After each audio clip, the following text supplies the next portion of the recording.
What's up, everybody? My name is Anthony Irvin. You beat yourself? Yeah, CB myself. Yeah. Okay. I'm Jim Green. Don't even need a hit of traffic light. Okay, good. Welcome to One set. Sting. I was like, yeah, we're doing that. Nah, because I know how promising of a career that he has ahead of him, and I obviously would love to help nurture that as much as I can. Mm-hmm. But he's also helping me keep myself in check. We're hustling for each other. Like, there's a good level of accountability there. Yeah. I think you need that. Like, yeah, not you personally, but like, I think you need that person behind you to kind of like say, keep yourself in check. It's kind of like the weight loss thing, like the support buddy. You need that person to, keep you going. Like, hey, keep at her. Like, when you're in that motivational state or not in a motivational state, that person's right there to kind of keep you going. Yeah. I mean, we had like our first project that we had put in probably 10 hours across 3 separate rehearsal meets on. I basically told him, like, hey, this concept is great. We can't put this out there with nothing prepared behind it. So I told him we need like a long-term plan here. And when we're ready, we're just going to start dropping little dance clips like once a week, here, and gain the traction from it. In the meantime, we will have the big project that we had in mind already done and set up, so that whether it takes a few little shorts of us dancing together or it takes a dozen, because we're not just going to drop this big concept with no audience, right? So that and you can't really just drop a big like 5-6 minute video anymore, because nobody's gonna listen to that. Like, unless you're like saying doing like the short content, like drawing people in with the 40-second clips real quick, and then you'll get more people to be like, okay, I want to see more of that. Then you link them to another 30-second clip that's a little different, and it's almost like a tunnel of like, different clips. Then it leads it into the longer one. You're like, all right, cool, I want to see this whole thing now. So it's like, just like how we talk about, like, people's attention spans are so like flip. So if you're trying to especially with music videos, dance videos, the short form content now has been so built into the algorithm of all social media with reels and watching these short clips. Our brains are already magnified to that, and it's to the point where even the comedians now are just saying, like, cut your clips of your 1 hour special and take the best clips from that and shorten them, put them into shorts. And then that's how people are going to go. And just watching Shane's special for the first couple times, I didn't even watch the full special until a couple weeks ago, but for the first maybe month, I was just watching a bunch of his shorts, and I'm like, okay, I gotta eventually watch this because I'm loving all these short form things, are just the best clips from it. And eventually that's just where it's going to take you. So I think that's the right path to go, is just kind of dicing up a lot of those different sections, throwing them out there, and just be consistent with it. And eventually people are, after they see it a couple times, then they're just going to bite on it. Yeah. And I mean, Matt Rife, right? Yeah. Like, just went viral with, easy. I mean, now the dude's got 2 Netflix specials and a TV show in the works. Like, it's just, I didn't hear about the TV show. Wow. Yeah. Things are happening. Good for him, because he fell into it like by accident, right? Like he was just doing stand-up shows, doing the crowd work, and just like went viral and blew up out of nowhere, right? Right. Um, so yeah, I mean, I was fixated on this really, really cool project. Um, we both were, but it was um something that like he wanted to get together and do a dance thing, and I kind of went into it like, hey, instead of any two people can get together and create dance content and just say, hey, look, we're dancing. Mm-hmm. Anyone. So going into like our first time, I was already thinking, like trying to think outside the box, trying to do something that hasn't been done yet. That and it's on a shelf. It's sitting there. We have the content, not recorded, but like the Right. choreography, the dancing stuff. Um, but there's a lot of like visual and production stuff that like needs to be ironed out. And I was like, we can't rush this and it be like a B plus. Like it just we have the footage recorded, Nice. and we're like, we'll come back to it at another time. Um, not today, but the last time we met a couple weeks ago, I actually talked him through like where my headspace was, and I was like, we're trying to build like a big project for like our debut, but like we have nothing backing it to support it. I was like, Mm-hmm. let's just do something for fun. Like, let's just dance for fun and not overcomplicate the creative process of it. Yeah. And it was super cool. We're going to share it with everybody at some point, because we literally created it in like 20 minutes, half hour tops. Nice. And it wasn't about, we didn't lean into it being heavy on the creative end. We lean into it on the like, hey, let's like just have fun. And we loved what we did. The couple of our family members that did come down to see just a little blip of it, were like, oh, that is so fun. And like, it's important that as creators, we're not just constantly driving ourselves into this point of perfection, because then it just takes Mm-hmm. so long Yeah, it really does. to get us to the point of like, okay, we're okay with this, right? Yeah, Um, I'm the same way. It's to the point where you can chase perfection for so long, but it's like that never ending road that like you see the light, but that light just continues to get like the same distance away when you feel like you've gotten a little bit further, but it's like fuck, that light hasn't gotten bigger. yeah, And yeah, it's the same thing with like songwriting and mixing. Like I'm always thinking of, okay, how can this be better? How can this be better?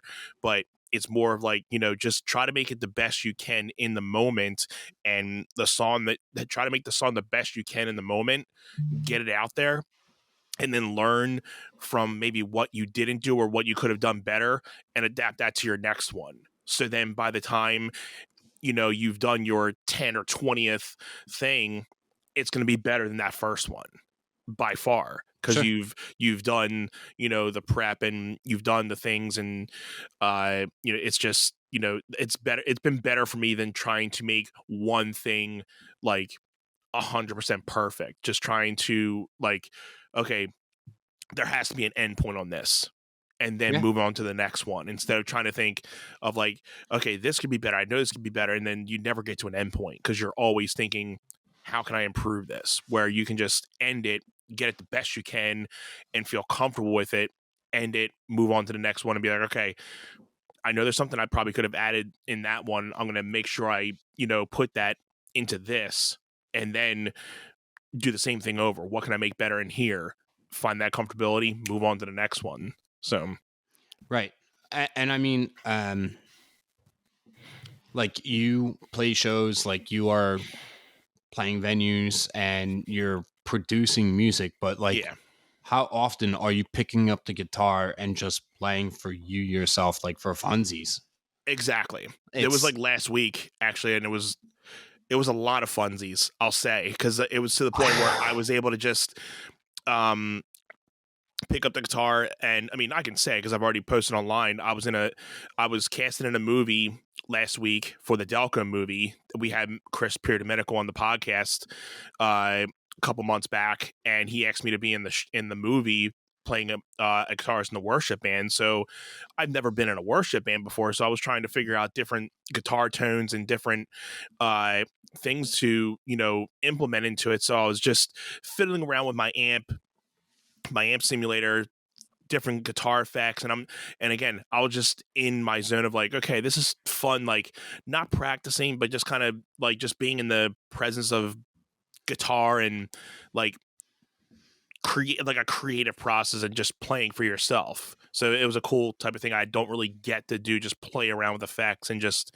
I'm always like, okay, thinking about playing this song, thinking about playing that. I don't get a chance to just mess around. Yeah, but that was driven by another thing, like an outside thing drove Okay. you to So that I mean, space. just like playing just to play and not really have anything, just you pick it up and you just go. Yeah, I haven't had that in a long time.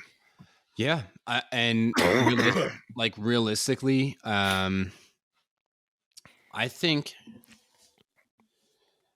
it's been 1 week since you looked at me.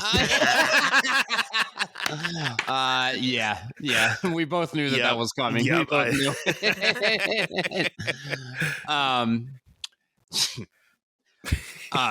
I can remember like maybe one or two instances in this space, but I think that was a year to. When you're talking about hydration is not only for people training for championships and marathons. We're talking about daily maintenance people. Jim, did you know that 75% of Americans are chronically dehydrated? I believe it, Anth. I mean, honestly, in my line of work, dealing with teaching children and also dancing with adults my age, younger and older, I can almost tell based off of how well people not just perform athletically, but how we carry ourselves and how we communicate back and forth, our facial gestures and just our energy alone. I can tell when somebody's sluggish and they're sleep deprived versus they're just sluggish because they're a dried up sponge because they are dehydrated, right? Absolutely. And for people like me who are working the 9 to 5 and, for me gigging at night, proper hydration is definitely crucial to maintain function throughout the day and keeping yourself energized. And that's why proper functional hydration is essential. And who's going to give it to you? Liquid IV, because Liquid IV is the #1 powered hydration brand in America. Their hydration multiplier is the one product you're missing in your daily routine. I like to use it first thing in the morning. I've been doing a lot of workouts here and there, so I pop it in my water bottle first thing in the morning. Gives me a little boost of energy, what I need. And sometimes during the day when I'm doing that like 2 o'clock, rundown, I'll pop a little one. If not in the morning, it gives me a little bit of that energy that I need. With just one stick, you can hydrate real life 2 times faster than water alone, plus get essential vitamins and 3 times the electrolytes as the leading sports drink. And not only that, Liquid IV comes in 12 delicious, refreshing flavors to keep your hydration routine exciting. Yeah, Anth. I mean, for me personally, like my day to day, I'll wake up and pop a Liquid IV just to get my day started and start off with proper hydration. And then I am like required to be physically active between the hours of like 2 or 3 p.m. until 9, 10, 11, sometimes midnight if I'm doing a backup gig. So I'll do another one maybe around noon, 1 p.m., and that'll keep me going throughout the day. And I just feel so much better. I don't even drink coffee on the regular like that because I don't need to pick me up unless if I'm like really just not sleeping much. And then I'm like, all right, get me that. I don't like to rely on caffeine unless I absolutely feel like I need it. Liquid IV does the trick for me. I don't know about you. Again, one stick with liquid IV and 16 ounces of water hydrates you 2 times faster and more efficient than water alone. It contains 5 essential vitamins with 3 times the electrolytes of the leading sports drinks, and it's made with quality ingredients, non-GMO, and free of gluten, dairy, and soy. Liquid IV believes that equitable access to clean and abundant water is the foundation of a healthier world. They partner with leading organizations to fund and foster innovative solutions that help communities protect both their water and their futures. To date, Liquid IV has donated over 39 million servings in 50 plus countries around the world. Yeah, man. Real people, real flavor, real hydrating. Get 20% off when you go to liquidiv.com and use our code 1SETPOD. That's 1SETPOD and at checkout. That's 20% off anything you order when you shop Better Hydration today using promo code 1SETPOD at liquidiv.com. Dude, I've been getting this annoying itching feeling under my armpits from the deodorants I've been trying and using, and I can't seem to find something that works for me. Have you ever tried maybe like a natural deodorant? Natural deodorant? No. Are you insane? No, but I am wild. Oh, Wild is the UK's #1 natural deodorant company that focuses on performance, sustainability, and style. Their mission is to clean up the bathrooms by leaving it free of ugly, single-use plastic bottles and unnecessary chemicals. You know why Wild is great? Because it actually works and it's eco-friendly and contains over 98.5% natural ingredients. They have a fully sustainable design with aluminum cases that last for a lifetime, plus biodegradable, recyclable refills. And you know what's cool? They can actually imprint your name on these aluminum cases for a small additional fee. Wild is super convenient with flexible subscription options or paying as one-off purchases. And you can customize your order by choosing your case, color, and various scent combinations. I know I have the ocean mist, the fresh cotton and sea salt, and the orange and neroli flavors, and they all smell super great. And what's best about them is they don't just wear off immediately, and then all of a sudden you smell like BO. Yeah, I've been rocking the sandalwood and patchouli scent right now. And again, great scent, lasts like throughout the day, that you're pretty much protected throughout the day. And I also was able to try the mint and aloe vera. Big aloe vera fan, right on point, long lasting, and you can look forward to these cases and scents in a limited edition every month. Go Wild today with a special discount of 25% off your first order when you get the code 1SETPOD at checkout. Go to wearewild.com and use the code 1SETPOD at checkout and enjoy. Have you ever wanted to start your podcast but didn't know where to start? The One Set Bros are here to talk to you about Zencastr. Zencastr is the ultimate based podcasting solution and now the all-in-one podcasting platform, making podcasting easy. They've sure made it easy for us to be able to record our podcast and our episodes every week for you guys. Once you've set up your account, you're simply one click away from recording a high-quality podcast with studio-quality sound and up to 4K video with your guests. My personal favorite feature is their multi-layered backups, which ensure our recordings are always in the highest quality, even during unstable web connections. And if you thought you needed multiple tools and services for your podcast, Zencastr's all-in-one podcasting platform allows you to create your podcast all in one place and distribute to Spotify, Apple, and other major destinations. Go to zencastr.com/pricing and use our code OneSetPod, and you'll get 30% off your first month of any Zencastr paid plan. I want you to have the same easy experiences we do with all our podcasting and content needs. It's time to share your story. Maybe a year and a half ago, but I also remember another instance 2 years ago when we were living at the apartment. That one day I just started freestyling in like the living room, And that's a rarity for me to just put on music and record myself freestyling. I think I've only ever done it less than 5 times.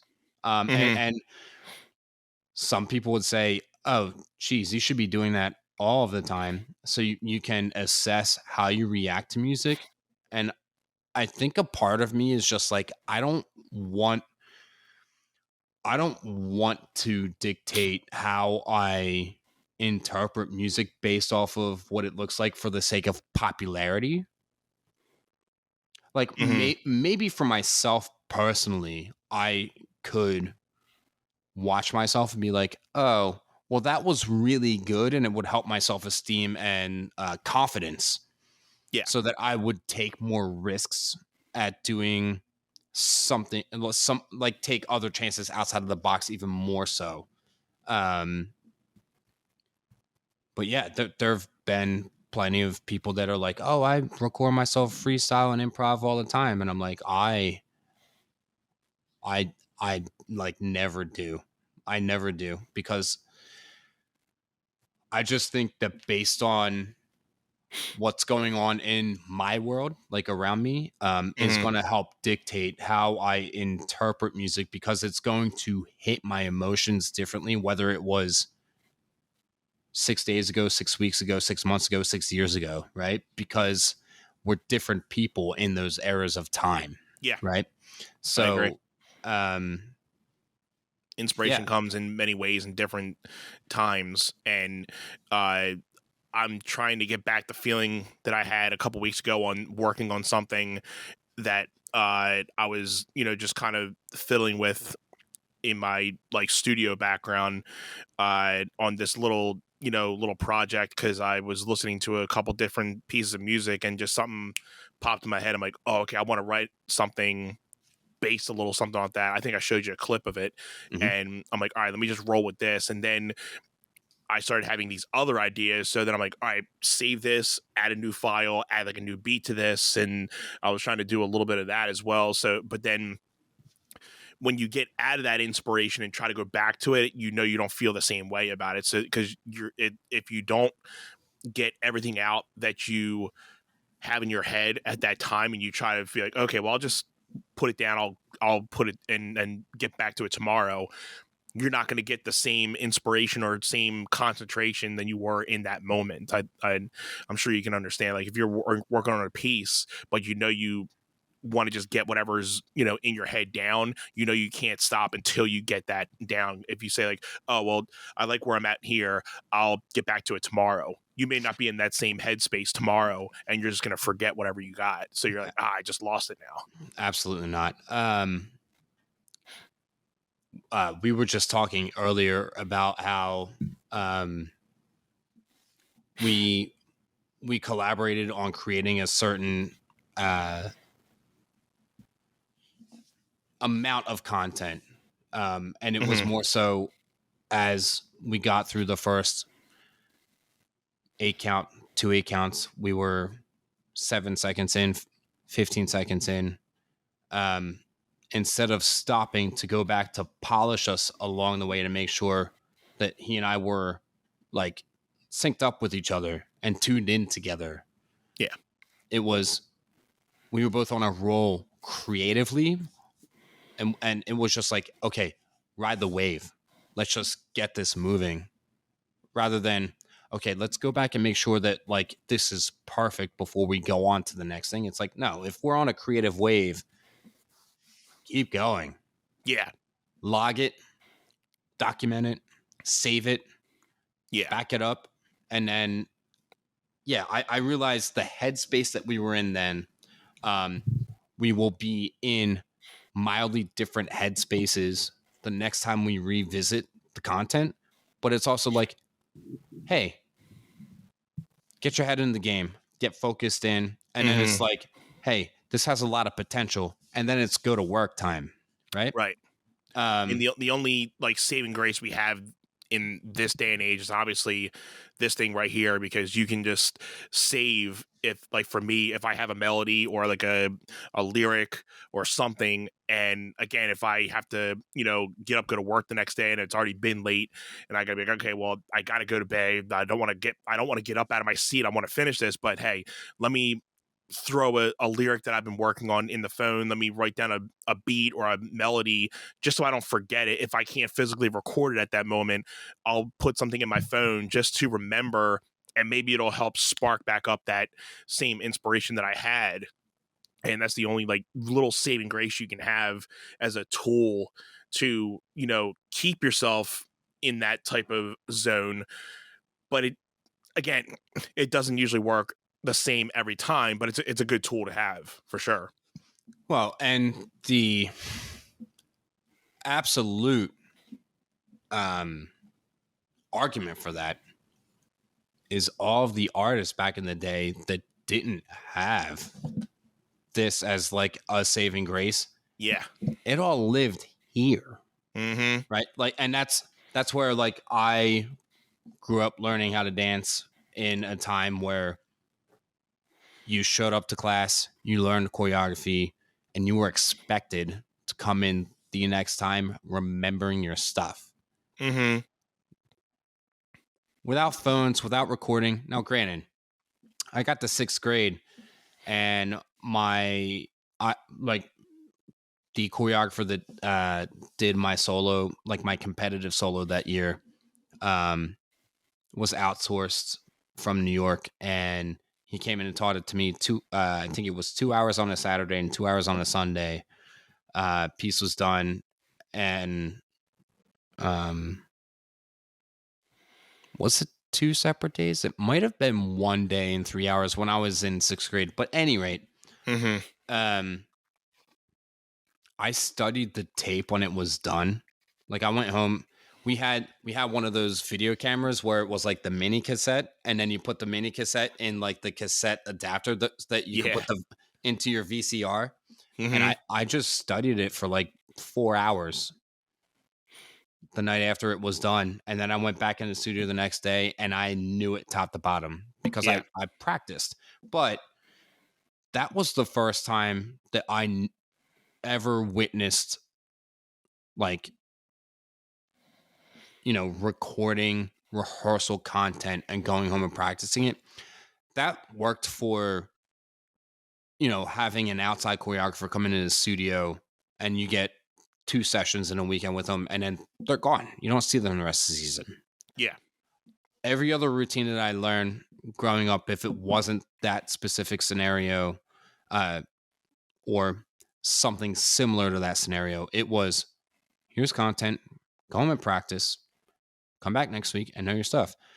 It wasn't go watch your stuff when you forget it. Like we're not recording this content in case you forget it. We are recording so you can forget it, to allow the space in your mind to open up for the other things that are happening in your life. And then you can resort back to this here. Totally. But that's why I got so good at learning how to retain choreography quickly, because every time I would learn something, I would just go home and think about it. And I would think about it day after day after day, so that the next time I went to rehearsal, I always knew my stuff. Yeah. Mm-hmm. I didn't want to be like, oh, he's a boy in our routine. So we're getting extra points because we have a boy in our routine, because like 30 years ago, that was very much a thing. No, I wanted to be like, no, I want to show up and know what I'm doing. Even if my technique isn't great, I want to know my stuff. Like that was super important to me. Exactly. Right. But any rate, just be absolutely transparent. I am now at the point where I don't like to record myself teaching, because it makes me have to think about the projects that I work on rather than, oh, let me record this so that I can forget it. And then go back and watch it when I clear my head open and put my focus on it, because I won't know it well enough if I forget it and then go back to it, as opposed to if I constantly invest time in it day to day, if it's 5 minutes out of the day for all of my stuff that I taught that night, and I can just breathe through it, and I can do that, then it helps settle into my LTM, my long-term memory, right? So then when 100%. I get to the next week, I can't be like, I have no idea what I did last week.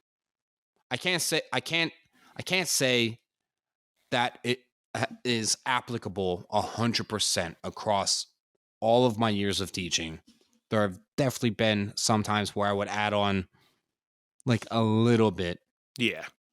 And I'd be like, if I forget this, it's because I don't love it, and I'll go back next week and change it anyway. Yeah. I mean, it's still part of the creative process. I mean, not everybody goes off their first idea. Sometimes they'll go back and be like, all right, well, I like this, and then that, but this little part can kind of be sketched out or redone. And there've been so many times where I'll, be press and record on this, and I'll come back the next day. I'm like, I don't like anything of what I was doing, and I'll just scratch and start from the beginning. But that's just part of the process, and even to the point where if you don't really record yourself doing your lessons, unless it's something that like you want to retain this because you might use it later for something personal, or you might retain it because you want to use it for something later down the line. But it's understandable you don't want to record like every little session you're taking, because it just might be your first time looking at something. So it's like, okay, I might keep it, I might not, but it's not important enough for me to really record it yet. Yeah. So for me, it's like, if I'm teaching a session where everyone's just learning the same content, I generally don't need to record it. Mm-hmm. If it's a session where I have bodies moving around, and this body or these bodies over here are doing something different while this is happening, and this formation is this shape, and then it merges to this shape, I won't remember those things. That's when I have to record. And I just want to be able to clarify that it's not that I don't record, but I try not to, because I try to keep my memory sharp, because that's how I grew up with the training process. But in that moment, growing up, all I needed to remember was my choreography and where I needed to be and who I needed to move around. So, I mean, choreographing, it's more so when I am making those decisions, and depending on how many students that I'm working with that I'm moving, if it's 4, the more bodies you have, the more shapes that you can make as far as positioning people on stage, how many lines you have. Is it just lines? Are you doing a clump over here and this quadrilateral shape thing over here, this polygon over here, and then this pentagon and this hexagon morphs into this decagon? Like, just making shapes is such a thing. And it's so weird that I'm a math guy, and geometry is one of my least favorite maths of them all, because it does revolve a lot around shapes.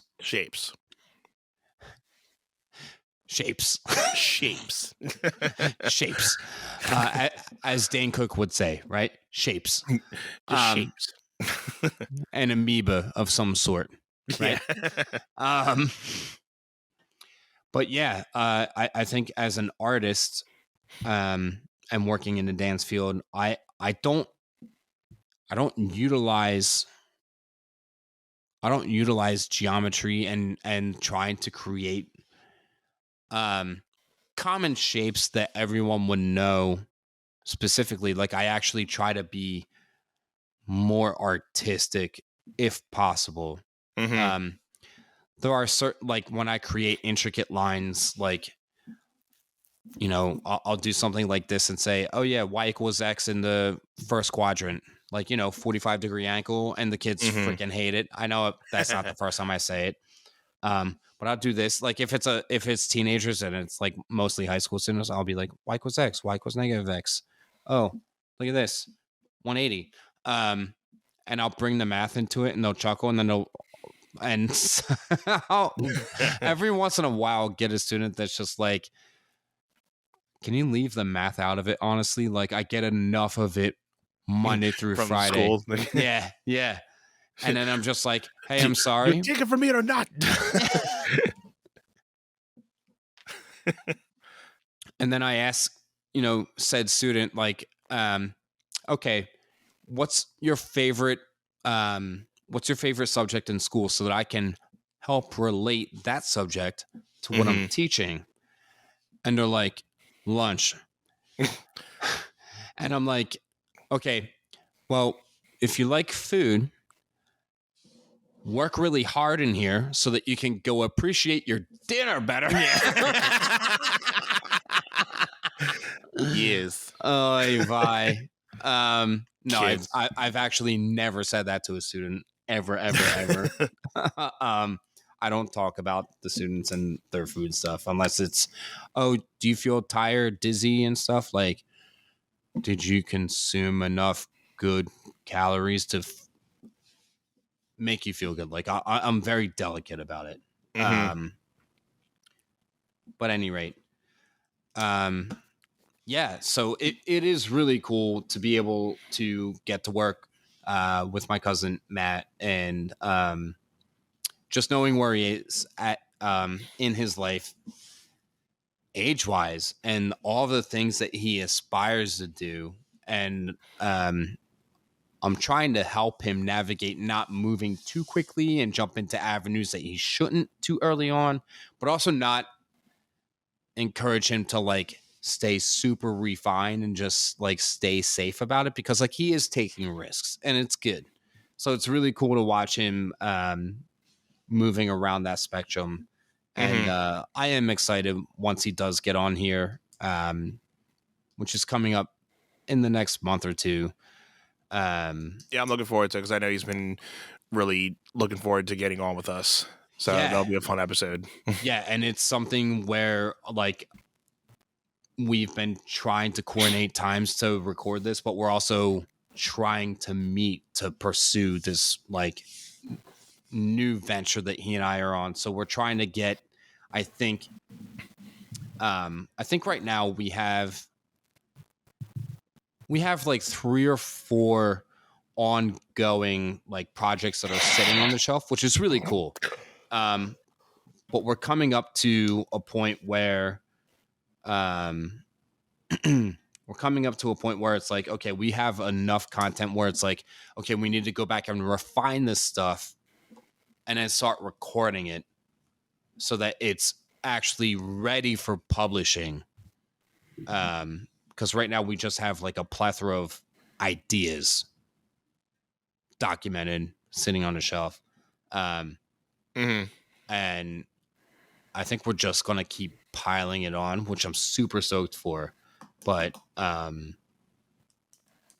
yeah, I think at some point in the next couple weeks, we're going to get together to either. And what's been really nice is we've been just getting together and without a plan of saying, hey, this is a song I want to work with this day. The past few times we've gotten together, it's been really like, hey, what are you vibing here? Because I texted him a couple, like an hour or two before he showed up today, and I was like, do you have any music specifically that you want to work towards, or do you want to just check the vibe once we get together? And it's been very like, hey, let's just see what we're feeling. We are trying to drive different dynamics instead of everything feeling similar. So there's there's a lot of variety that we're going to be bringing to the table. I'm pretty excited about it. Still in the very early stages, but it's good to work with him. So at the very least, other than, yes, we do have like an end game kind of motive for what we're doing. Each time that we're meeting right now, it is very like we're just organically dancing. We're hearing music, we're interpreting it, we're creating shapes, and we're having fun doing it. So that's what it's all about. Yeah, it doesn't feel like work, and that's why I asked you, like, when's the last time you picked up the guitar and just played for fun? Like, yeah. So and that really makes me want to do that. Yeah, put on I haven't put on a record in a while, because I used to, I would just put on a Jimmy record and just not even care if I was hitting right notes. I would just listen to the records and just wail and just kind of go off. And I haven't done that in so long. It makes me want to do that. So I might have to do that one night and just, get down here and just put on a record, put on my headphones and just set a mood and just kind of wail and go. But I had an idea for a little bit. We were talking about perfection earlier in Sure. The two people that come to mind, and maybe we can go back and forth on this. The two people that come to mind, one is somebody that we both know and admire a lot, Michael Jackson, biggest, perfectionist. But the thing is, and the other person is Charlie Puth. These two come to mind because they know what they want when it's up in their head. They can get what they want in their head and make it out and bring it to life. Michael was so perfection, but his perfection was so like key on what he wanted, from down to the dancing and down to the music. Like, he just knew, if you were off by a beat, like, no, like, slow it down.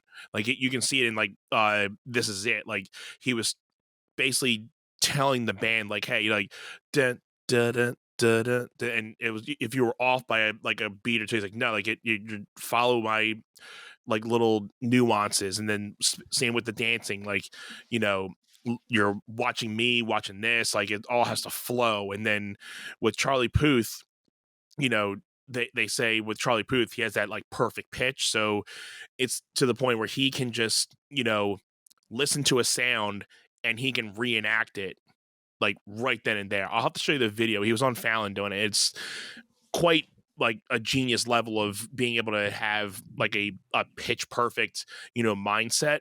But when he's doing his music, he can just, if he's thinking of a melody, he's usually right on point with his notes. And then all he has to do is he'll record something on his phone of his voice, of like a voice memo, put it right through his DAW, and then just start messing with that. And I watched like a 20-minute video of him, just in his production phase. And it was pretty interesting to just see how he uses his, pitch to just, come up with different sounds, and just anything that he heard in his head, he just knew how to get to that spot to, if he had some idea in his head, it would take him 2 seconds. Like, yeah, there it is right there. Same thing how Michael is like, he wouldn't be happy unless that thing that was in his head was put out into, the song or the dance. And it's just amazing when you see creators like that have these visions, because that's an art in itself, to be able to sing something or have an idea in your head, and when you see it for yourself for the first time, the vision that you had in your head come to life, and like, that's exactly what I wanted. That's a different type of creative aspect that not many people, I mean, people can do it, but to a point of like that level of Michael Jackson, like, not many people have that much of a perfectionist style to themselves. Yeah, for me, two people came to mind pretty quickly. the first one was Freddie Mercury because of Yeah. because of Bohemian Rhapsody. Yeah. And Yeah. knowing the story of number one, it is an excellent movie. I love it. By far. I think Remy Malek just like literally Bryce Harper grand slam knocked it out Killed of it. Whoopsie. park, dude. Killed it. Like, It was so good. seriously. So good. I haven't seen that movie in a long time, but if it's on, I do not scroll past it. I watch it every time. No matter where it is in the movie, I watch it wherever it is, and I'll watch it till the end. Well, it's so good. And it's them recording Bohemian Rhapsody where they show him, like they zoom in on him, like listening intently and stopping and saying, "Take it back again. Do it again. Go higher. Take it higher." And they're like, when he's telling him with the harmonies and and they're like, need more and more and more and more. And they're like, "Really?" He's like, "Yeah, it's not good enough. Do it again." And it wasn't like, it wasn't. And maybe the bandmates were feeling like a way about it, but his ear was built for it. Like and like, so I think to me it's my favorite part of that movie. Is just, and I mean, it is called Bohemian Rhapsody for a reason, but watching the creation of the song and watching him just sit there and have the ear for the perfection. So when you say perfectionist and Michael and having the ear for it, like Freddie Mercury was my next person on that list. I still to this day am so surprised, and I heard that Michael and Freddie did want to do something. I think they did do something together, but it never got released because I think Freddie had some type of problem with Michael, or Michael had some type of problem with Freddie, and they never released something they were working with. But that would have been the ultimate duo package of like material if you had Michael and Freddie on a track. Whew, it'd have been something to really, it would extend past times to be able to say, like, these two guys back then were the it guys. Like if you were in the room with this, you were like in a rare air type of space with these two.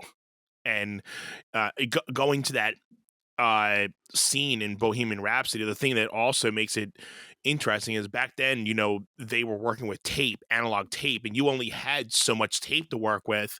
So the fact that he's overdubbing all these harmonies, these guys are thinking, well, we only have so much tape. But this again goes to the fact that, like, he's trying to get this thing out of his head so much, and he's like, hey, more harmony, more harmony, more harmony. And he just knew at the end of the day, this is what's making this epic moment pop out. And when you listen to that song, you'll know what that moment is when you have all the opera singing. He's like, hey, this is what we're going to do to get this going. You need a bunch of different voices to get that sound out. So he knew what he wanted, and he was able to get it. And I think back then it was only like, you're only really dealing with like 2, 3, 4 tracks, so you're dubbing over dubs over dubs over dubs.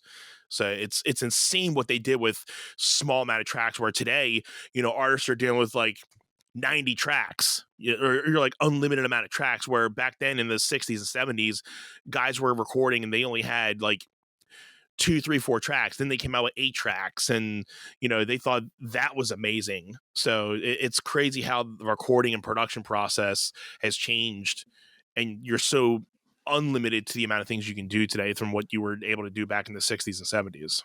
Well, and literally it's the internet's fault as to like for exposure purposes, like Lil Wayne and Drake just dropping mixtapes just to have content saturating the feed so that they stay relevant, right?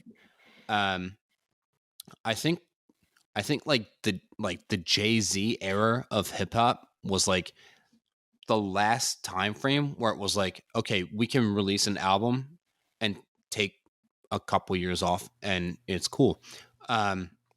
talked about this on the JT episode Mhm. when his new album dropped back on March 15th.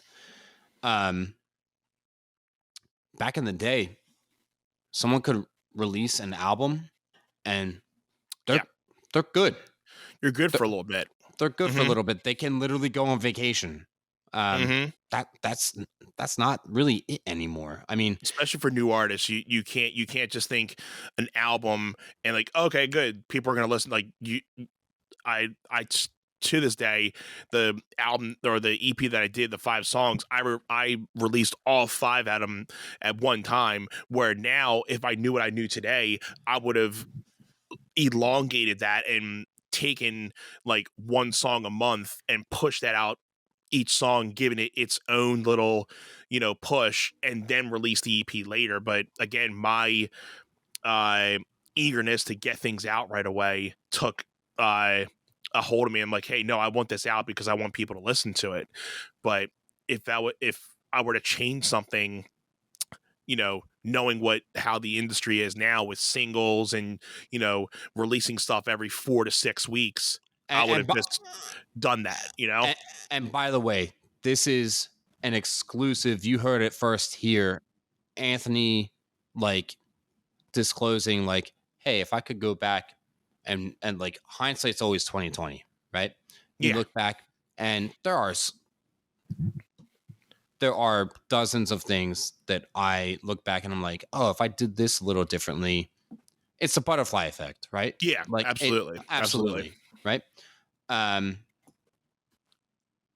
there is an article, and you know, we are going into this conversation super organic. We were going to talk about way other things. And I'm actually loving and enjoying this. So, and thank you. Yeah. We Because haven't had a good like music related type of talk in a while, so yeah, this was fun.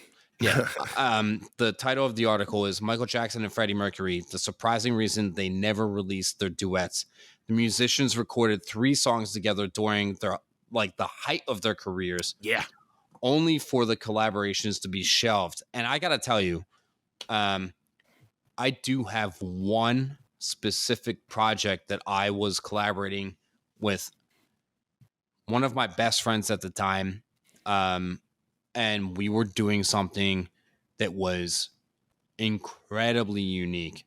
Hmm. And it never came to fruition for a handful of reasons. Yeah. But I have the footage archived, and I haven't watched it back in a few years, but I could open it right now and watch it and be like, we were on to something Mm-hmm. really exclusive here. Yeah. And that, like, that specific project to me is like, if either one of us, me and my closest friend, were Michael Jackson and Freddie Mercury at the height of our careers, like in our prime creatively, Yeah. in that space, we were working with artists that it was going to be something that we have not done, and it was never published. It's just one of those things where it's like a reminder, like, okay, if you could tap into that element and the world doesn't know about it, it's almost something like you could die with it and know, even though the world didn't get to be exposed to that like creative process and moment, I'm still very proud of the visual, like watching it back and knowing um it was such an abstract concept. um and obviously the performers and the people behind the scenes that we were working with in that time, um it was a perfect fit. It was just so many circumstances surrounding in its time, Mm-hmm. that prohibited it from broadcasting. And Yeah, it does stink a little bit, a lot, because um, my friend and I were like immensely stoked, and this is something that I haven't shared with you because it was just like a thing I was doing. Mm-hmm. But it is the one project that got shelved. That it would have been, I'm 100% confident that it would have really changed our paths. My friend, like everybody that was involved in the project, it would have, again, butterfly effect would have just changed the paths after the fact. I want to see it. I want to see it. Guess what? I'm gonna share it with you, but it's not gonna be a public thing because in time. It's sitting over here for a reason, because again, it's something that it's like, hey, what if 20 or 30 years pass and it's like the artists, imagine if they were here in the time that we were working with it, and then they are here. And let's say I'm just going to cut to the chase here and interject. My second person that I thought of after Freddie Mercury was Bray Wyatt. Great. Dude. Yeah. And we're going to talk about his documentary at length at another time. At another time, yeah. Yeah. Yeah. But after watching that documentary, to me, he was very much a perfectionist, because he would get another idea and be like, oh, this could be better. This could be better. So he was always thinking of something new that would elevate the concept. And always trying to one up himself from the last idea. Yeah. And it's awesome. Just the creative mind that he had. Dude. And like, again, want to go at lengths about that so much, but by the time this probably comes out, it'll probably already be out that we talked about it anyway. So by the time people would probably seen that we talked about it anyway. But it's like, and we've already went into contact with it, but just know that we are big Bray Wyatt fans. We had an episode dedicated to him, and the documentary was perfect. To say the least about it, so to say the least. And anything else you want to do before we sign off on this one? I think that we are. I think we're good on this one. I think that was a little cool thing we can say. We haven't done like a good music talk and just see where our headspace is at with a lot of creative things. We haven't really done a great music, dance, creative talk, so it was fun to kind of space out and talk a little bit of that. And I'm sure we'll do a little bit of more of that since we're at this point away from wrestling. We're getting into some season starting with the Phillies, so this is like our little bit of downtime from sports other than Phillies. So we'll be having some more music, and we'll be having, some more watch alongs again and some stuff. And at this point, I'm going to be back a little bit more. I have a little more time in my life now that, little guys settling into life. So getting into the rhythm. Yeah. It is the rhythm of the night. Oh, night. Oh, yeah. Oh, yeah.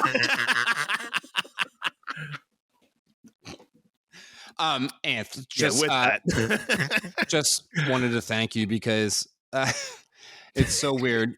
You went to text me and say, dude, we're already X minutes in. Let's just ride this wave. Yeah. 5 minutes before that, I was like, dude, this is an episode in itself. We're not even switching. Just go for it. Yeah. Yeah. So thank you. And again, absolutely. Haven't had a good music and dance in just artist perspective. And thank you to everybody that tuned in. Yeah, I hope you guys liked it. Hope you guys liked this one. If you do, give us a one up in the comment section. Like, follow, subscribe everywhere at One Set Pod. If you're new to the channel, welcome to the fam. And, share it with a friend. And hit us up on the Gmail, onesetpod@gmail.com. Subscribe to us on Patreon, pick up some merch, support the pod. So, again, I love you, buddy. And this has been One Set. I love you, brother. Thank you, everybody. One set. All the love.